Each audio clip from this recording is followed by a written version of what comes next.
अरसे बाद बाग में बैठे हैं मियाँ साहिब और बेगम साहिबा।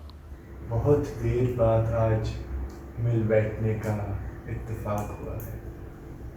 जी हाँ। बहुत कोशिश करता हूँ मगर जो नहीं कर पाते उनका ख्याल करके कौम में पेश हुई जिम्मेवारियाँ संभालनी ही पड़ती हैं। असल में आप इन मामलों में बहुत नरम दिल, बिल्कुल मेरी तरह। जी हाँ, मुझे आपकी सोशल एक्टिविटीज़ का इल्म होता है। फुर्सत मिले तो अपनी वो तकरीरें भिजवा दीजिए जो पिछले दिनों आपने मुख्तलिफ मौक़ों पर की हैं। मैं फुर्सत में उन्हें पढ़ना चाहता हूँ। बहुत बेहतर। बेगम, मैंने आपसे उस बात का जिक्र किया था। किस बात का? मेरा ख्याल है जिक्र नहीं किया। कल इत्तेफाक से मैं साहबजादे के कमरे में जा निकला। वो लेडी चैटरलीज नंबर पढ़ रहा था। वो रुस्वाए ज़माना किताब जिसे लोग घटिया नज़र से देखते हैं। हाँ बेगम। फिर आपने क्या किया? फिर क्या था, मैंने उससे किताब छीन ली और गायब कर दी। बहुत सही किया आपने। अब मैं सोच रहा हूँ कि डॉक्टर से मशवरा कर लूँ और उसके रोज़ाना के खाने में तब्दीली करा दूँ। बड़ा सही कदम उठाएंगे आप। मिजाज कैसा है आपका? ठीक है। मैं सोच रहा था आज आपसे दरख्वास्त करूं। ओह, आप बहुत बिगड़ते जा रहे हैं। ये सब तो आपकी जादूगरी का नतीजा है। लेकिन आपकी सेहत ठीक है, मगर डॉक्टर से मशवरा करे बगैर कोई कदम नहीं उठाऊंगा और आपकी तरफ से भी मुझे पूरा इत्मीनान लेना चाहिए। मैं आज ही मिस सल्डाना से पूछ लूँगी। और मैं डॉक्टर जलाल से।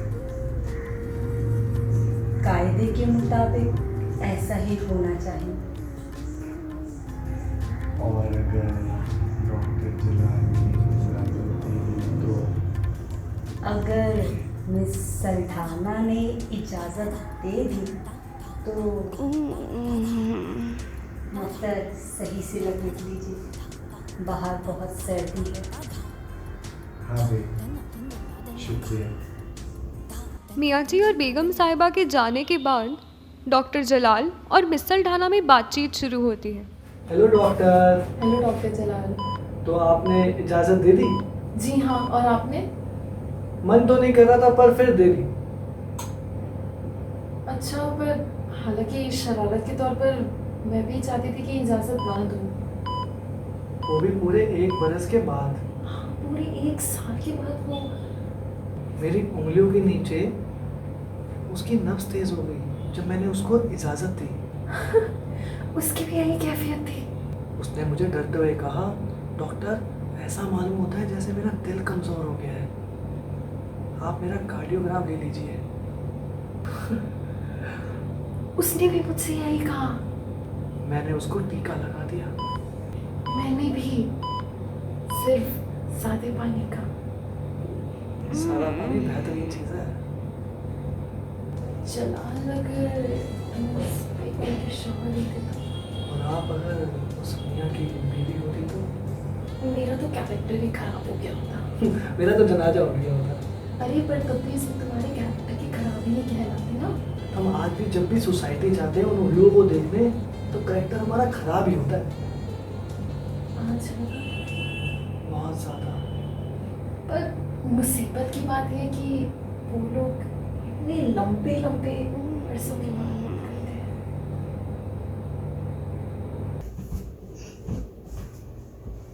वहाँ बेगम साहिबा को मियाँ जी के तकिए के नीचे कुछ मिलता है। लेडी चार्टलीज लवर, ये आपके तकिए के नीचे क्यों रखी हुई है? मैं देखना चाहता था कि ये किताब कितनी भद्दी और वाहियात है। मैं भी आपके साथ देखूं? जी, मैं रुक रुक के देखूंगा और पढ़ता जाऊंगा, आप सुनती जाइए। ये सही रहेगा। वैसे मैंने डॉक्टर से मशवरा करके साहबजादे के खाने में तब्दीलियां करा दी हैं। मैं जानती थी आप इस मामले में गफलत नहीं बरतेंगे। मैंने अपनी ज़िंदगी में आज का काम कभी कल पर नहीं छोड़ा। मैं जानती हूँ, और ख़ासकर आज का काम तो आप कभी। बेगम, आपका मिजाज कितना प्यारा है। ये सब आपकी सोहबत का असर है। अगर आपकी इजाज़त हो तो। ठहरिए, आपने दांत साफ किए? क्या बेगम, मैं दांत साफ करके डेटॉल से गरारे भी कराया हूँ।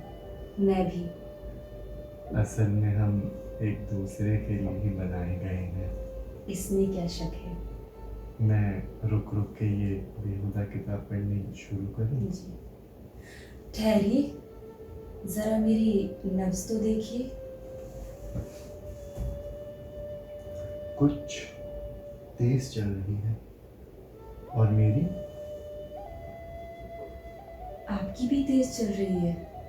वजह? दिल की कमज़ोरी?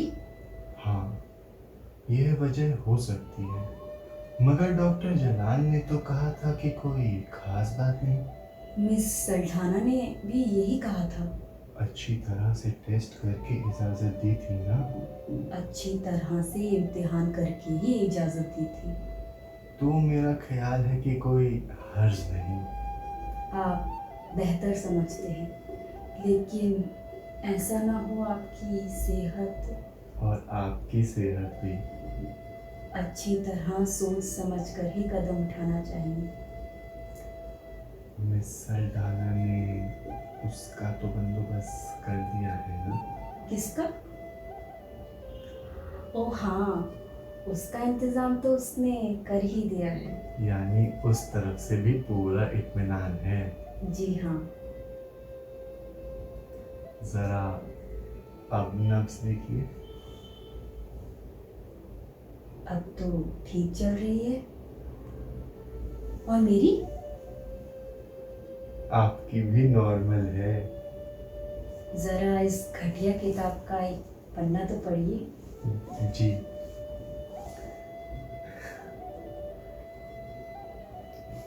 मगर नब्ज़ फिर तेज हो गई।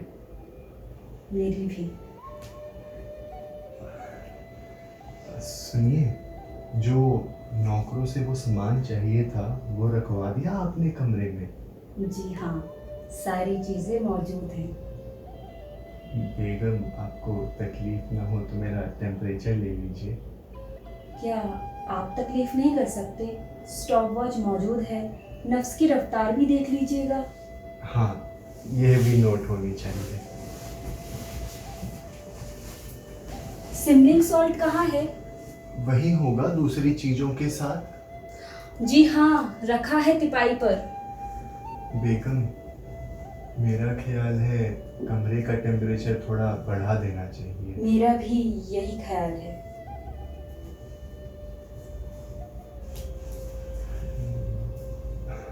सुनिए, अगर तबीयत ज़्यादा ख़राब हो जाए तो मुझे दवाई देना मत भूलिएगा। मैं कोशिश करूँगी। अगर हाँ हाँ, आप तकलीफ़ ना उठाइए। आप ये पैरा तो पूरा पढ़िए। जी।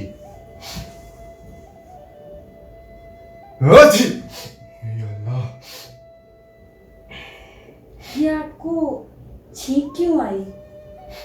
मालूम नहीं, हैरत है। मुझे खुद हैरत है। ओह, मैंने कमरे का टेम्परेचर बढ़ाने की बजाय घटा दिया।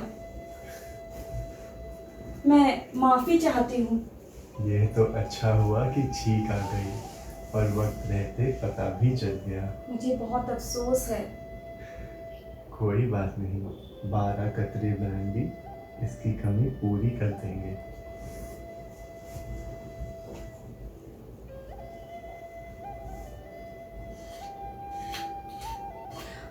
ठहरी, मुझे डालने दीजिए। आपसे गिनने में गलती हो जाया करती है। ये भी दुरुस्त है, आप डाल दीजिए।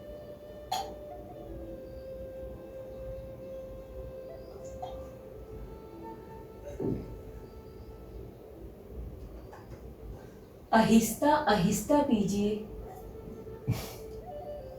इससे ज्यादा आहिस्ता और क्या होगा। और आपकी कैसी तबीयत है? अब हो रही है ठीक, धीरे धीरे। मुझे लगता है आपको थोड़ा आराम करना चाहिए। हाँ, मैं खुद इसकी ज़रूरत महसूस कर रहा हूँ। उधर बेगम साहिबा और मियाँ जी के कमरे के बाहर उनके नौकर नौकरानी उनकी सारी बातें सुन रहे होते हैं। क्या बात है, आज बेगम साहिबा नजर नहीं आई? तबीयत नासाज है उनकी। अच्छा, मियाँ साहब की भी तबीयत आज नासाज है। हमें मालूम था। लेकिन कुछ समझ में नहीं आ रहा है। क्या? मतलब ये कुदरत का तमाशा है ना। हमें तो आज मौत के बिस्तर पे होना चाहिए था। कैसी बातें मुंह से निकालते हो? मौत के बिस्तर पे हो वो? अरे मत छेड़ो उस मौत के बिस्तर का जिक्र, बड़ा ही शानदार होगा। जी चाहेगा कि उठाकर अपनी कोठरी में ले जाऊं। कहाँ चले? बड़े ढूंढने जा रहा हूँ। चारपाई अब बिल्कुल जवाब दे चुकी है। हाँ, कहना मजबूत लकड़ी लगाए। समाज में जो ऊपर है उसमें दम नहीं, जो दरमिया है उनके हालात तंग है और जो बेचारा नीचे है उसके पास तो बिस्तर ही नहीं।